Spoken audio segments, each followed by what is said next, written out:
Vem cá, você já parou para pensar para onde vai o dinheiro dos impostos, das taxas, de tudo que nós pagamos para o poder público? O que eu estou querendo falar não é especificamente apenas da questão da corrupção. O que eu estou querendo dizer aqui é que muitas vezes a gente tem uma determinada impressão de que pagamos muito e obtemos muito pouco, às vezes de uma forma inclusive proporcionalmente pior do que outros países.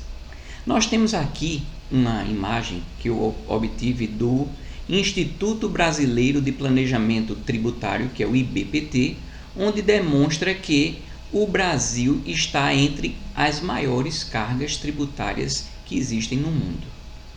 Só que isso daí, em termos de carga tributária, esconde dentro de si também uma certa falácia, porque do mesmo jeito que a gente segue uma tendência de alta carga tributária, mas com muita complexidade, às vezes a gente dá margem para muita sonegação, mas isso é um outro assunto.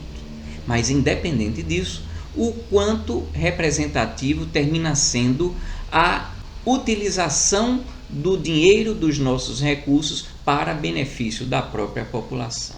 Quando a gente fala da aquisição, da prestação de serviço do poder público para nós, a gente fala da máquina pública, que seria os servidores que vão estar envolvidos na prestação de serviço, que isso é um outro assunto, mas aqui eu estou falando da contratação que o poder público mantém com particulares para poder adquirir produtos e serviços. E nessa metodologia atualmente utilizada, aparentemente, existe algum tipo de fragilidade que permite ineficiência, corrupção e simplesmente a gente não conseguir chegar no caminho que se aguarda. Quando a gente fala de contratação no serviço público, ocasionalmente a gente já viu inúmeras e inúmeras notícias aí de corrupção na contratação, o envolvimento de servidores, de políticos, de empresas e empreiteiras e por aí vai. Então, nessa contratação, existe algum tipo de contato direto entre o pessoal do poder público e também as empresas. E isso favorece um estreitamento de relacionamento entre as partes muito perigoso para que aquilo venha a interferir na contratação, reproduzindo algum desvirtuamento.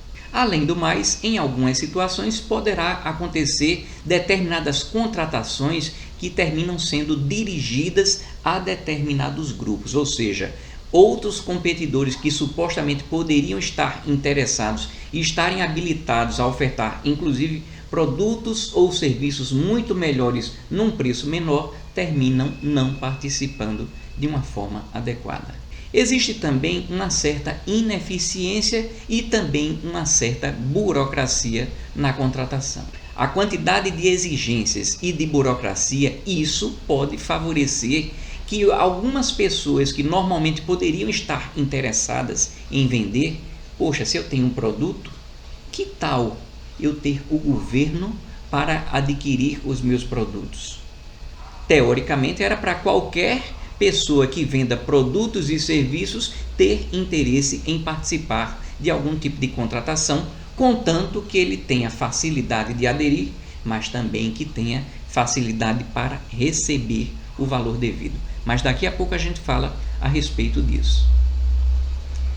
Esse modus operandi que termina inibindo essa questão da concorrência diminui essa possibilidade de que na aquisição, na escolha dos produtos e serviços, a gente possa otimizar, de obter o máximo com uma menor quantidade de esforço, e aqui eu estou falando do esforço financeiro, para que a gente faça com que o nosso dinheiro, o dinheiro dos nossos impostos, consigam gerar cada vez maior quantidade de obras, serviços e de toda a rede de funcionamento que envolvem o aparelho estatal e as obras associadas a ele.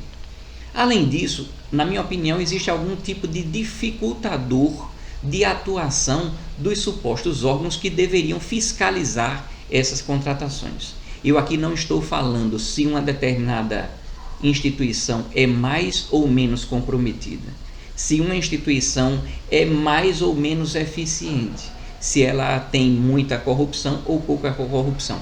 Eu não estou falando disso nesse exato momento. Porque eu estou falando é que nessa questão da contratação seria muito importante que a gente lidasse com uma padronização dos produtos e serviços que vão ser adquiridos, para que aquilo tenha algum tipo de metodologia associada que facilite a verificação de eventuais anomalias na contratação por parte de todos aqueles que têm algum tipo de responsabilidade de verificar a regularidade da contratação e inclusive até do pagamento dessas questões que envolvem a prestação de serviços ou a adquisição de produtos. Além disso, em outras contratações existe um nível de detalhamento aparentemente insuficiente. Quando se vai contratar, talvez o detalhamento precisasse melhorar um pouco mais para evitar, inclusive, a gente fazer uma contratação que simplesmente se baseie num preço, mas que aquele preço não reflita um mínimo de qualidade. Por exemplo, numa merenda escolar, a gente precisa adquirir algum tipo de alimento que tenha um mínimo de nutrientes, de qualidade na alimentação que será oferecida, por exemplo, nas escolas públicas.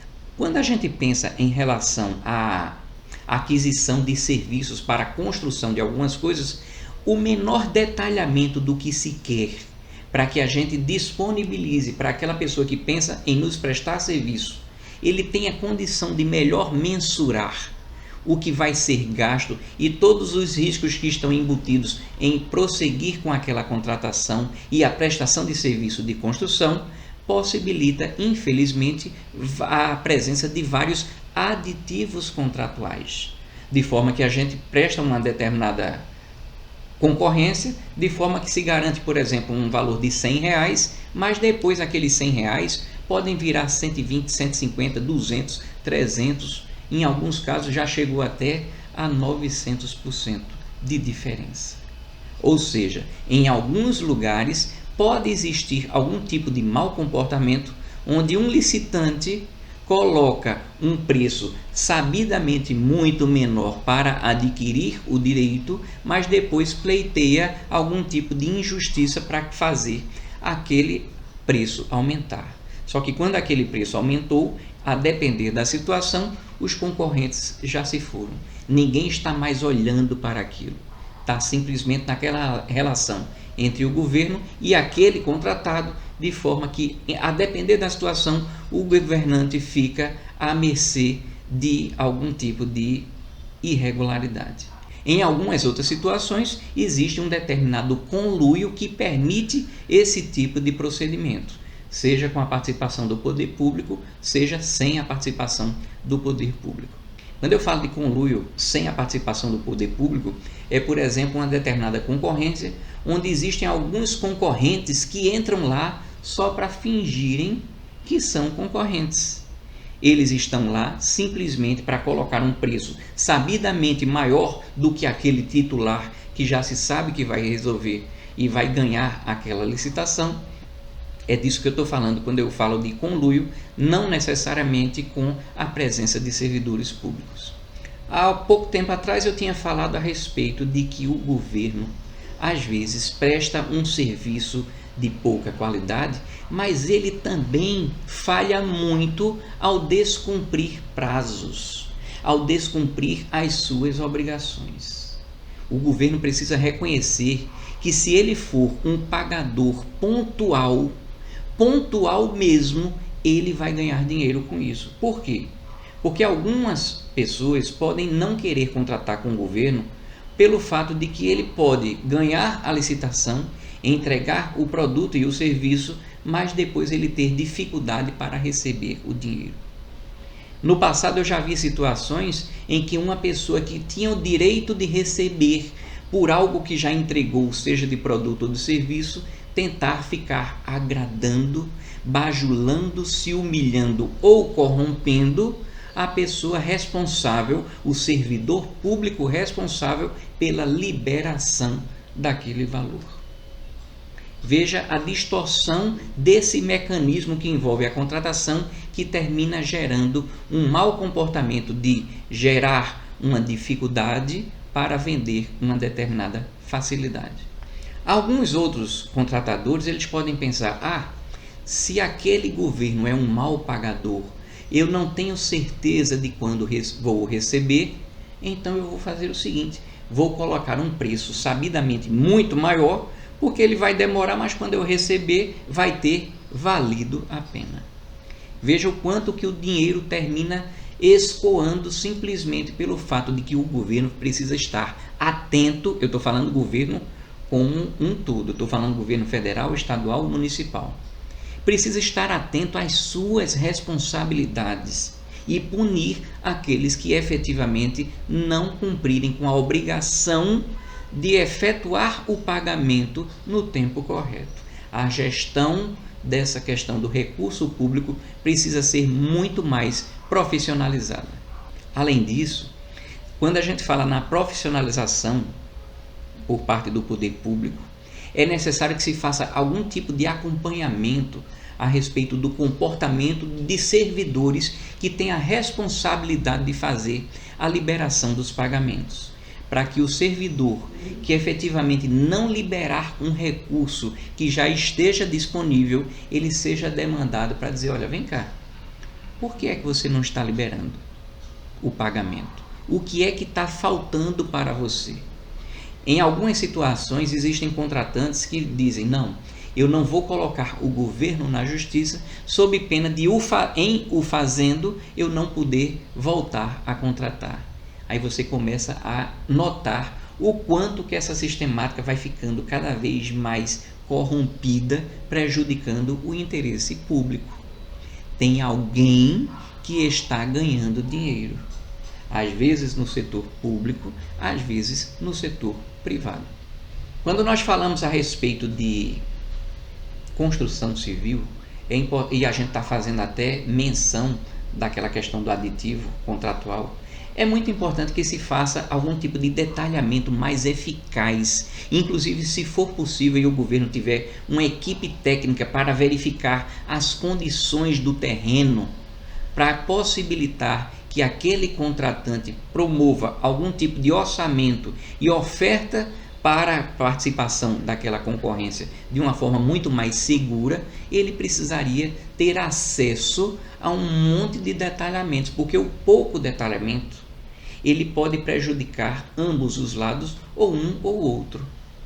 Por exemplo, quando ele é pouco bem detalhado, ele termina prejudicando, por exemplo, o poder público, porque naquela margem do menor detalhamento, aquele contratado disse, olha, não está dizendo aqui que você quer esse detalhe.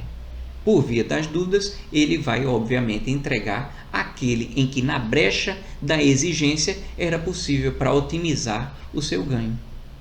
Mas prejudica também aquele que vai prestar o serviço pelo fato de que quando você faz um detalhamento, mas aquele detalhamento não foi o suficiente para que aquele prestador de serviço tomasse conhecimento dos riscos inerentes de uma eventual insucesso, por exemplo, nas fundações, as exigências estruturais que terminaram por comprometer a execução daqueles serviços, aquele que está chamado a ser um prestador de serviço pode também vir a ser prejudicado e daí vir aquela figura do aditivo contratual. E o aditivo contratual, ele termina, na minha opinião, tirando todo o planejamento, porque um determinado órgão está planejando de que vai contratar a construção, sei lá, de 100 casas aqui e vai gastar, sei lá, R$100. Não importa, é só a forma de você falar.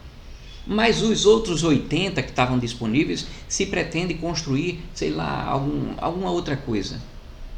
Esse aditivo contratual que eventualmente venha a ser necessário, ele retirou a competitividade do governo fazer a realização daquela segunda obra, ou então vir a fazê-la de uma forma muito menor.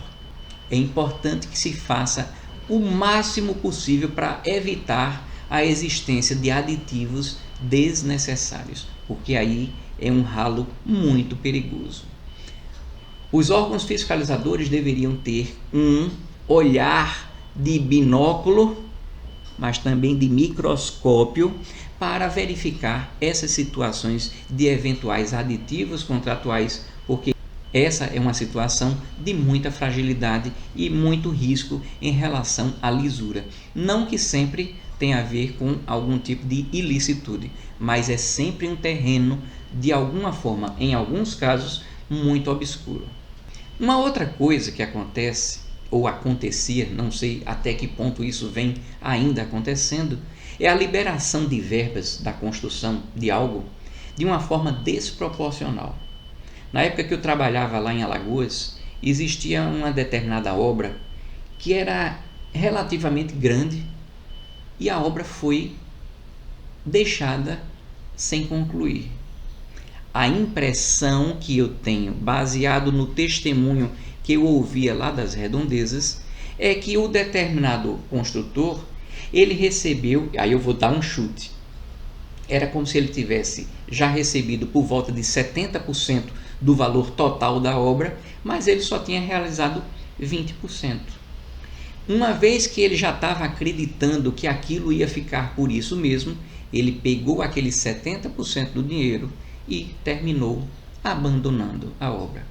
Para ele não valia mais a pena ter o desgaste de procurar receber aqueles outros 30%, já que para ele era muito melhor sair dali e procurar uma nova oportunidade predatória dessa mesma forma.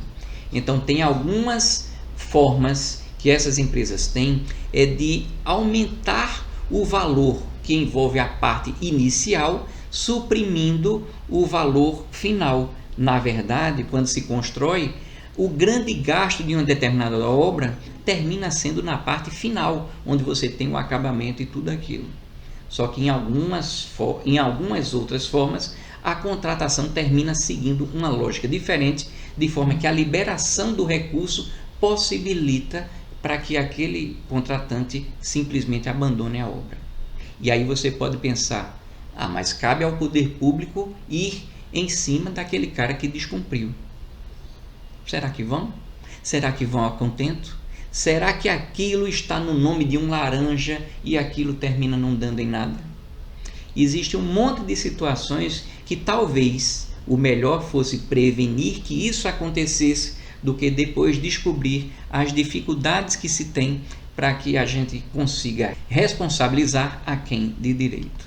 Às vezes, quando se fala de contratação, de pavimentação de ruas, de rodovias, a impressão que eu tenho é que se concentra a contratação em grandes construtoras que vão pegar todo aquele trecho. Na minha opinião, se uma determinada situação ela tiver um nível de complexidade relativamente baixo, ela poderia e deveria ser segmentada geograficamente, que eu estou falando, segmentada de uma forma a possibilitar que pequenos empreiteiros, se eles reconhecessem, se eles soubessem e fossem fiscalizados do nível mínimo, por exemplo, da composição do asfalto, da altura e dos acabamentos, de todo aquele suporte, ele saberia onde começaria e onde precisaria acabar, de forma que o recebimento dele ficaria vinculado a algum tipo de inspeção para que aquilo funcionasse de uma forma mais efetiva. A gente ia ganhar de duas formas. Primeiro, talvez a maior participação numa determinada construção, por exemplo, nessa questão das rodovias, poderia ser que aquilo fosse muito mais rápido de acontecer. Porque enquanto alguém estava atuando naquele trecho, o outro já estava adiantando aqui, aqui, aqui e aqui. Enquanto que numa grande empresa, provavelmente ele vai começar dali até chegar no final. Então, provavelmente a rapidez com que aquela rodovia estaria pronta seria muito maior e também tem grande chance de sair muito mais barato. Só que para isso é necessário que se crie pelo corpo técnico lá do órgão que está contratando, estipular, acompanhar e fiscalizar essa determinada padronização. Porque a contratação dos segmentos menores, do mesmo jeito que ela embute uma certa facilidade da concorrência, também estatisticamente aumenta também a chance da gente pegar eventuais prestadores de serviços que podem entregar um valor muito menor do que se espera. E aí cabe ao órgão contratante verificar, exigir e só liberar o recurso se aquilo estiver a contento.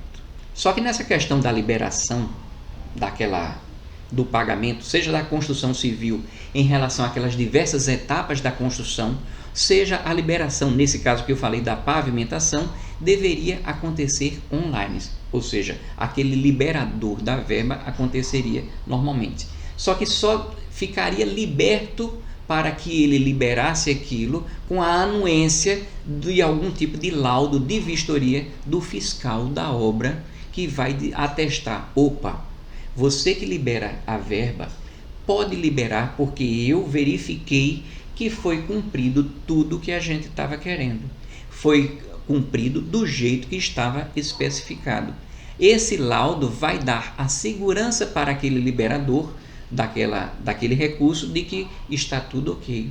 Se eventuais obras defeituosas vierem a ter algum tipo de vida útil menor do que o devido, seria um outro fator de, como se fosse uma malha do próprio sistema, chamar eventuais servidores a apresentar o porquê, segundo a sua opinião técnica, aquilo terminou rendendo menos do que o esperado. Por exemplo, numa obra de pavimentação.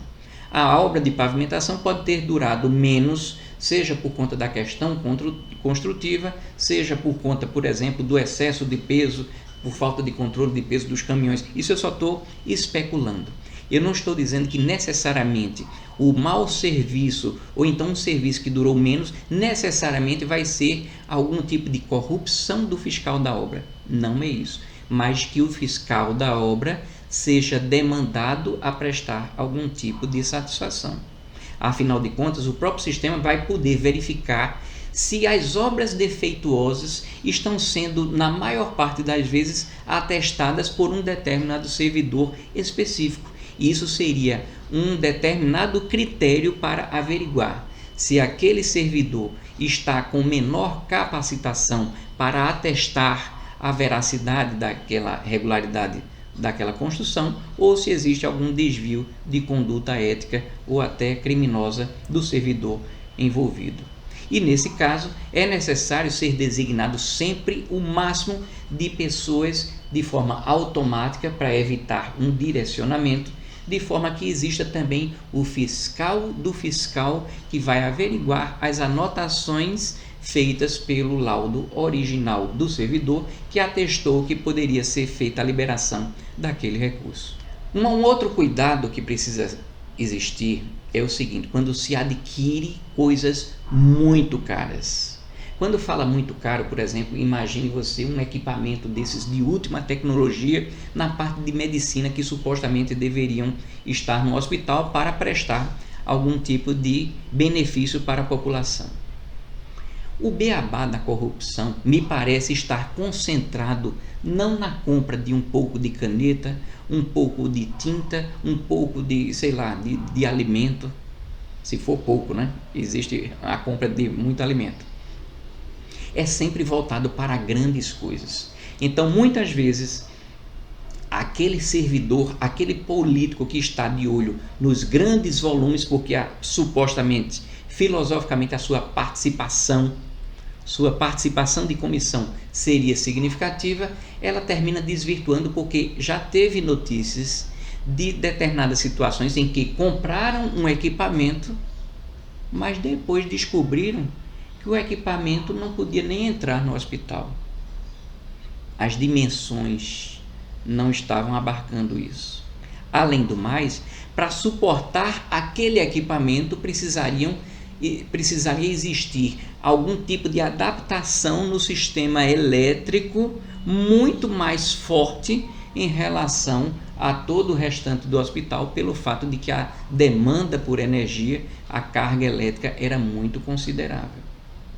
Além disso, associado àquele equipamento estava necessariamente a capacitação de algum tipo de servidor para operacionalizar. Então, se eu compro algo caro eu tenho que saber, primeiro, que aquele equipamento vai ser útil, mas que ele vai ser apto a prestar o serviço que se propõe. Porque se você simplesmente compra algo caro, o mal intencionado ganha ilicitamente aquele seu percentual, mas aquele equipamento ficou perdido, sem produzir o efeito, a população perdeu duas vezes.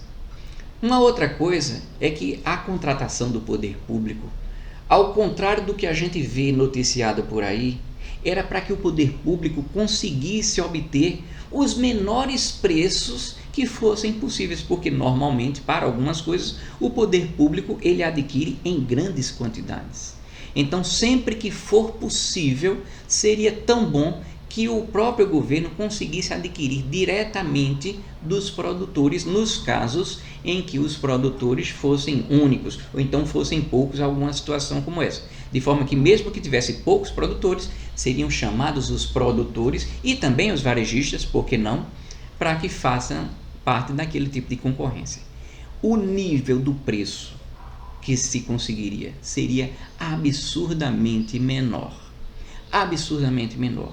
A gente sabe que grandes redes de supermercados algumas vezes conseguem obter um preço para os seus clientes muito menor. Por quê? Porque ele compra em grande quantidade e pelo fato de comprarem em grande quantidade, isso possibilita que ele consiga menor preço.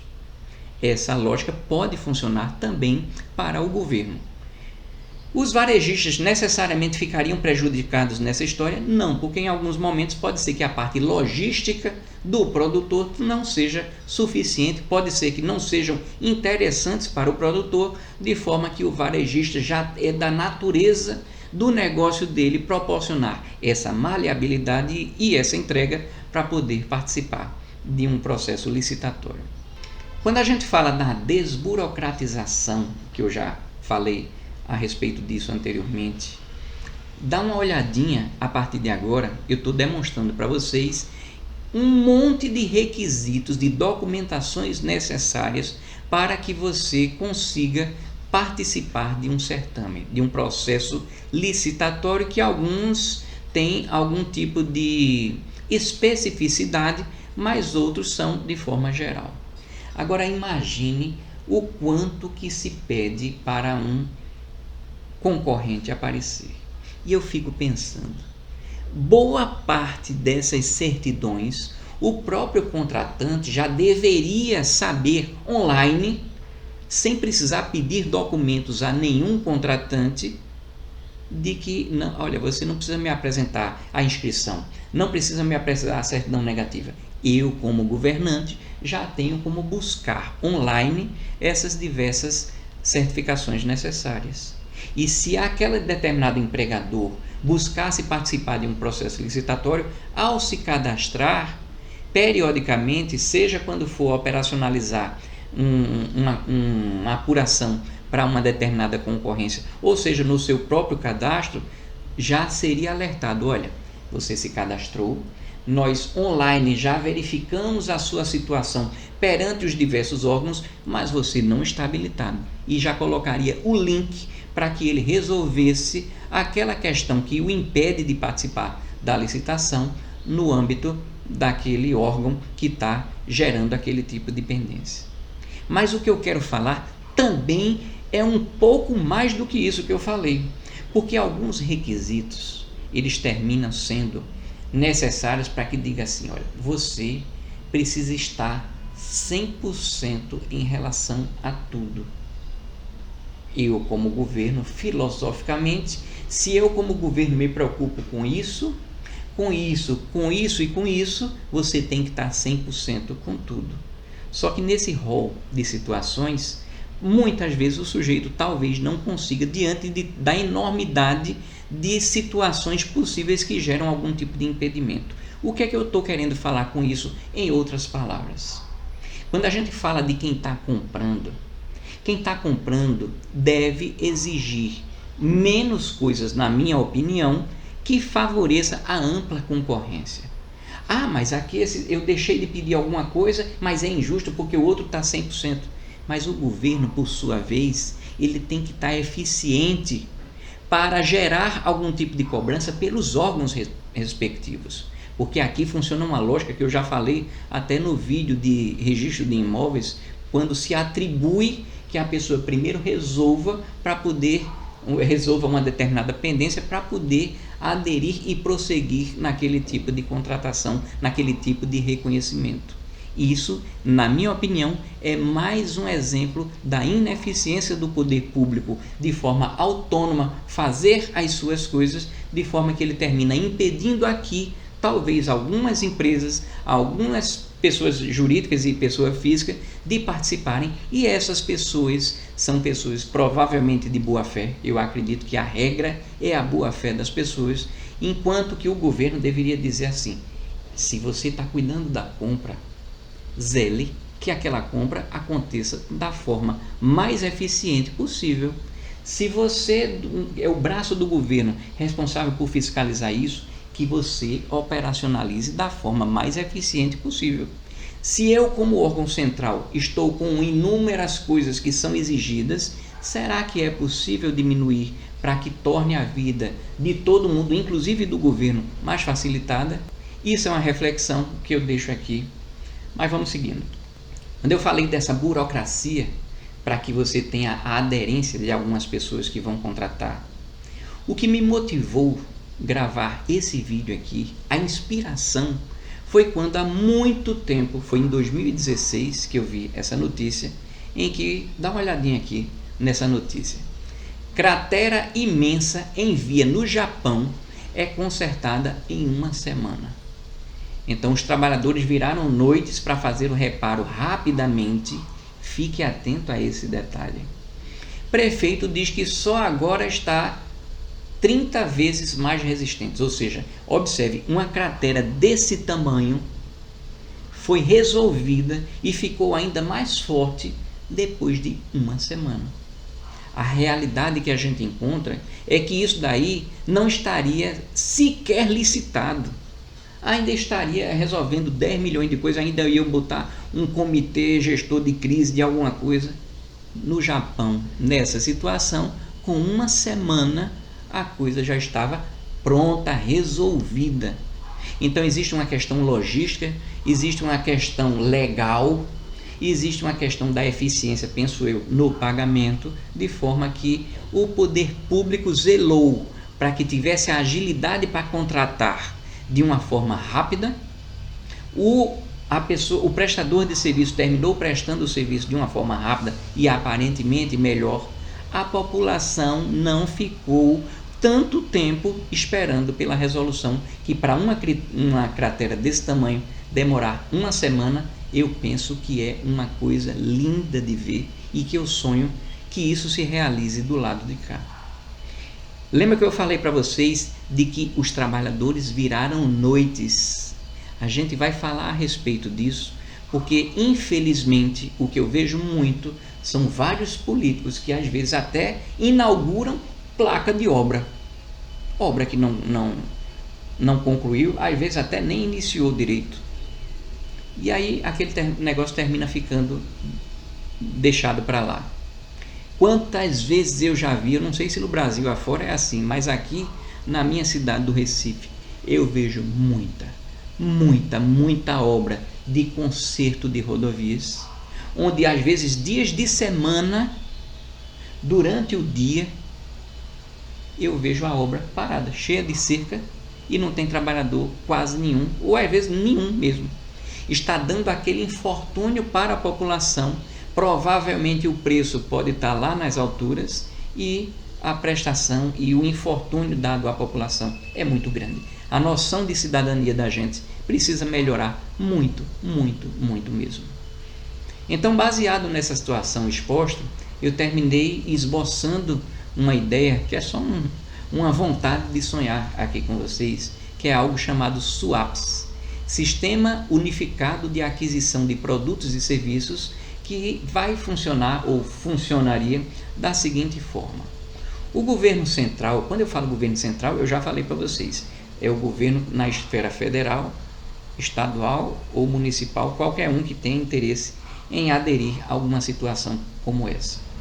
O governo central, ele receberia as diversas demandas dos ministérios, que no caso daqui poderia ser secretarias, ou os diversos órgãos. Então todos os órgãos têm aquela necessidade. Olha, mensalmente eu preciso da aquisição, sei lá, de produto de informática, qualquer coisa que seja. Então existem aquelas demandas rotineiras e existem aquelas demandas eventuais, seja de reparação, seja de implementação, mas as demandas ficariam concentradas nesse governo central.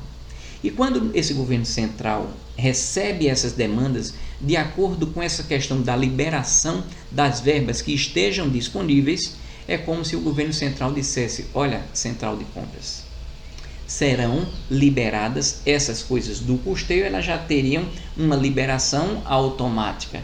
Mas aquelas verbas que envolvam a construção disso, daquilo, a aquisição de alguma coisa específica, ela precisaria ter algum tipo de liberação. Agora, uma vez que liberado, seja de uma forma autônoma, permanente, seja de uma forma eventual, aquela central de compras, ela aí sim, ela entraria e disponibilizaria via domicílio, depois a gente fala disso, para que determinadas indústrias, comércio e ou prestadores de serviços saibam, tomem ciência de que o governo vai comprar isso. E de uma forma unificada, é por isso que é sistema unificado.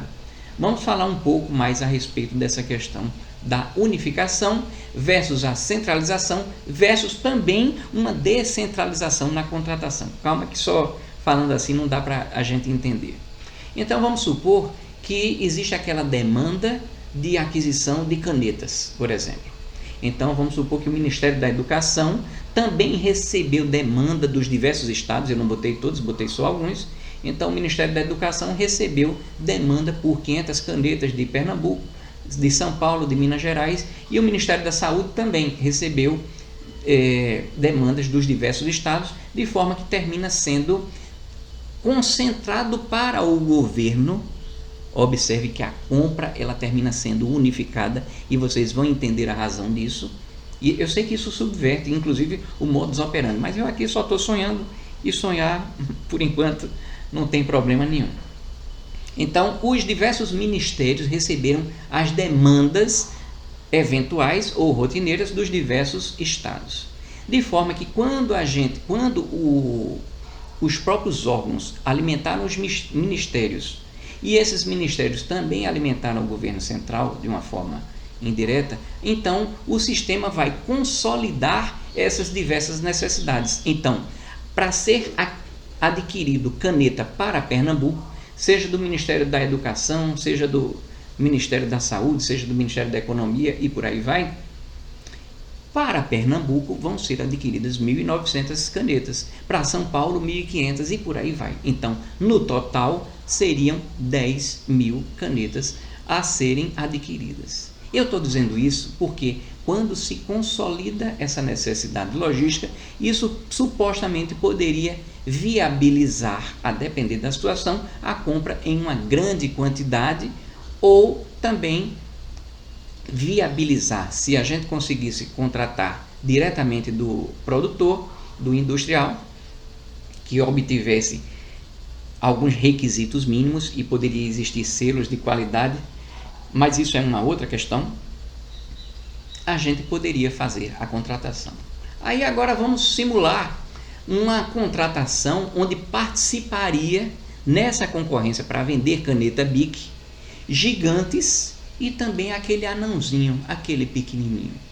Então vamos supor que quando foi divulgado via domicílio, o domicílio já vai, o próprio sistema Swaps, ele já vai reconhecer, olha, quando o fornecedor de produtos se habilitou, ele disse que estava habilitado a vender caneta, borracha, não sei o que, e por aí vai. Então toda vez que se vender canetas, esse sujeito, se ele tiver na parte cadastral tudo ok, e o sistema verificaria isso, seria disparado para todo mundo que tivesse alguma coisa a ver com caneta para participar de uma determinada licitação. Quando foi ocorrer essa licitação, o sujeito foi avisado e o sujeito disse, olha, quando eu for vender aquelas canetas, No caso do Anãozinho, o Anãozinho nessa situação, ele está localizado em Pernambuco. O Anãozinho ele só tem condição de vender para Pernambuco e o estoque dele nem sequer resolve todas as necessidades de Pernambuco. Por quê? Porque o Anãozinho só tem 100 unidades e Pernambuco precisa de 1.900 unidades. Os preços ofertados pelo gigante A, pelo gigante B e também pelo Anão estão consolidados dessa forma. Então o gigante A ele consegue vender para todo o Brasil, o gigante B também tem uma grande capacidade, mas ele só tem 8.100 no estoque e o Anão tem poucas unidades e só consegue vender para Pernambuco. A gente precisaria de alguma forma adaptar essa questão do sistema dos swaps, porque o Código Nacional de Atividade Econômica de uma indústria, ela termina não tendo essa habilitação para o comércio, mas aí a gente precisaria verificar se existe legalmente alguma coisa que possibilite que as indústrias, mesmo não tendo o KNAI para a venda, se em situações como essa se seria legalmente aceito. Mas isso aqui é só uma discussão um pouco mais filosófica. Observe que o Anão, que só consegue vender para Pernambuco, ele só consegue vender para Pernambuco, mas ele que estava com aquele estoque encalhado e ele terminou não atualizando, ele está com aquela condição na mente dele de vender a um preço unitário de 99 centavos, aquele Anão ele vai conseguir concorrer com aqueles gigantes. Qual seria supostamente nessa comparação desses três concorrentes o resultado? Quem levaria o quê? Então nessa disputa a gente obteria sempre, nesses critérios que sejam mais ou menos objetivos, o Anão ele conseguiria sim vender aquelas 100 unidades a um preço de 99 centavos. Desculpe, eu falei que o Anão ele só vendia para Pernambuco, mas o Anão também tinha condição de vender para o Acre. Bem pouquinho, mas tinha condição. E aí nesse resultado da disputa, o que é que aconteceria? O Anão, que só tem condição de vender para poucos estados, ele venderia para aqueles poucos estados porque o preço dele estava menor. Mas o sistema também iria dizer, olha, já que eu já comprei 100 do Anão, vamos verificar os outros 1.800. Só que o preço unitário entre o gigante A e o gigante B, por exemplo, para Pernambuco, são os mesmos. Então o sistema ele contrataria 900 do gigante B e 900 do gigante A. De forma que o valor total a pagar para Pernambuco ficaria consolidado. Essa lógica que eu estou falando para vocês, ele buscaria quem está com o menor preço, e se vários estiverem com o menor preço, ele vai sair contratando um pouquinho de um e um pouquinho do outro. Só que isso tem um limite, porque também não dá para você sair dividindo tanto de forma a uma pessoa chegar e entregar uma caixinha de caneta, aí o outro chega e entrega uma caixinha de caneta. Não, existe uma volumetria mínima que seria adotada para você não ficar pulverizando de tal forma. Cuidado para você não pensar que isso exorbitaria para uma entrega de forma tão pontual o quanto que esse conceito nos levaria a acreditar. Dessa forma, o governo já teria essa padronização. Por quê? Porque observe que o gigante A, quando ele fosse ofertar o seu preço, ele já saberia, inclusive, olha, eu preciso entregar para Pernambuco, para São Paulo, Minas Gerais, Paraná e Mato Grosso. Ele pode sentir que o estoque dele está bom, é viável, e ele pode, mesmo que ele tivesse condição de ofertar canetas para todo o Brasil, ele pode dizer, não, eu só quero participar para Pernambuco, São Paulo, Minas Gerais. E quando ele selecionasse Pernambuco, São Paulo e Minas Gerais, por exemplo, já abriria um leque do rol de endereços para que ele verifique, opa, eu tenho capacidade logística de entregar nesses endereços no prazo em que é contratado, nessas condições. Se sim, ele vai aderir. Caso contrário, ele vai selecionar o que é que a sua capacidade de entrega ela é apta. Isso vale para qualquer dos contratantes. Uma vez que, por exemplo, aquele gigante A, entregou em Pernambuco, no ministério tal, ministério tal, ministério tal. O representante do ministério tal, quando recebesse, ia atestar, estava previsto eu receber tantas caixas de caneta. recebi as canetas, estão de acordo? Sim. Ele habilitaria, é como se fosse um liberador, um atestador da chegada da mercadoria, para que o liberador das verbas diga, opa, chegou e já posso pagar. Que esse pagamento acontecesse muito rápido. O ideal era que fosse pago em no máximo 2 dias. No máximo 2 dias. Então, o próprio SUAPS ele efetuaria algum tipo de controle desses prazos máximos para que fosse entregue o produto e também o serviço, sob pena de, em não o fazendo, o próprio contratante ser responsabilizado. E aqui a gente não fala só de produto, é para serviços também. Se eu contratei alguém para construir reparar um buraco, que aquilo tem muito fluxo de pessoas, e aquele fluxo de pessoas ele é de tal forma que precise de um valor, de uma presença ininterrupta de empregados, é claro que aquele valor da obra tende a aumentar. Por quê? Porque você vai ter uma quantidade significativa de gente, inclusive trabalhando à noite, que tem todos aqueles reflexos de adicional noturno que a gente já falou no vídeo de legislação trabalhista. Mas se o que não pode acontecer é uma obra ser contratada para o período 24 horas por 7 dias da semana e aquilo não acontecer. Ou seja, o contratante cobra como se fosse fazer de forma ininterrupta, mas para a sua conveniência termina colocando gente somente para trabalhar de dia segundo a sua conveniência. Quando a gente fala desse fluxo, de como é que isso funcionaria ao longo de todo o encadeamento e algumas possibilidades de coisas que aconteceriam, como é que funcionaria, por exemplo, para contratos típicos? O que é que seriam contratos típicos? Seriam aqueles que tivessem uma padronização fácil, que tivessem menos exigências específicas e aqueles que, por exemplo, não tivessem contestação, porque é uma coisa muito objetiva.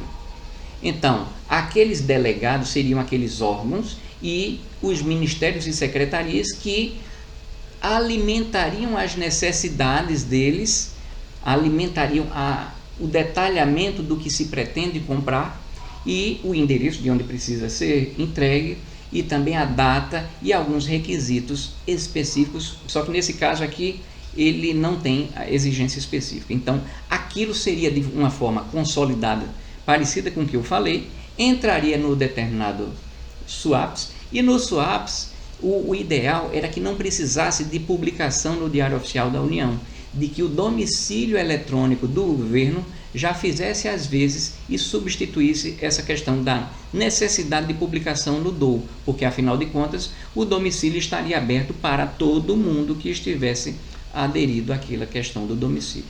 Então, ao contrário, ampliaria ainda mais o leque.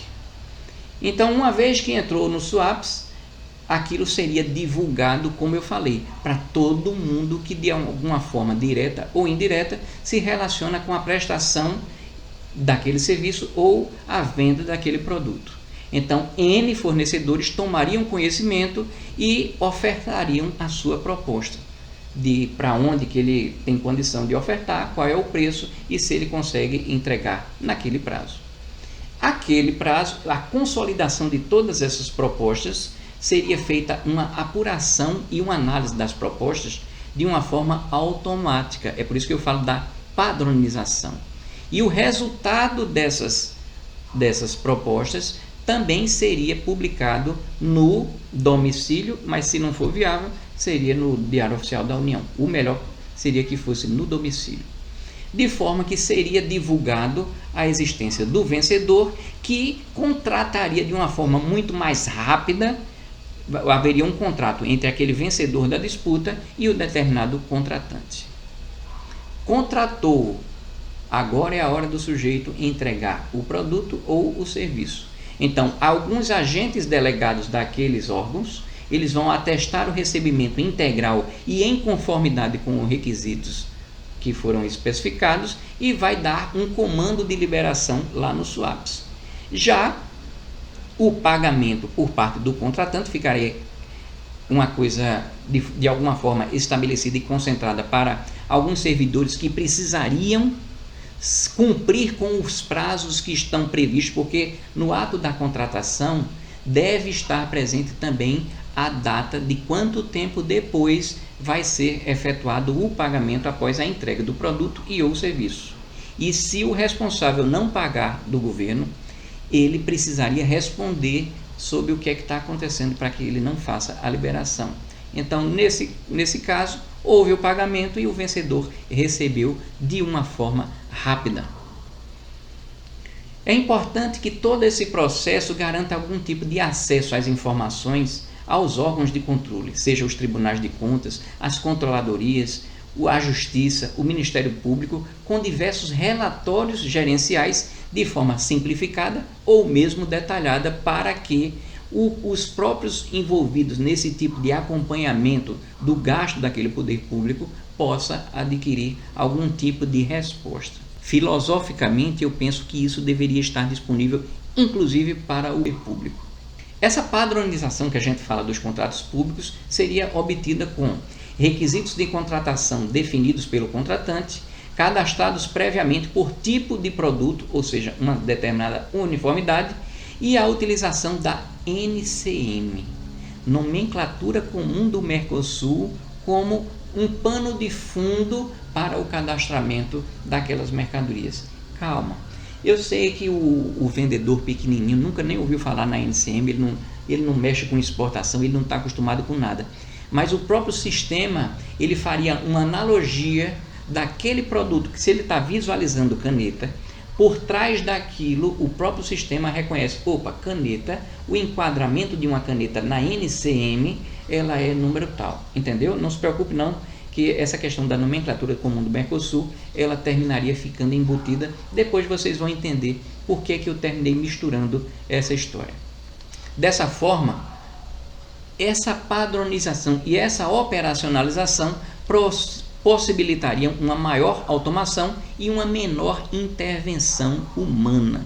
Aquele contrato que eu falei do poder público com o poder privado, que poderia de alguma forma contaminar esse relacionamento, ele ficaria um pouco deixado de lado.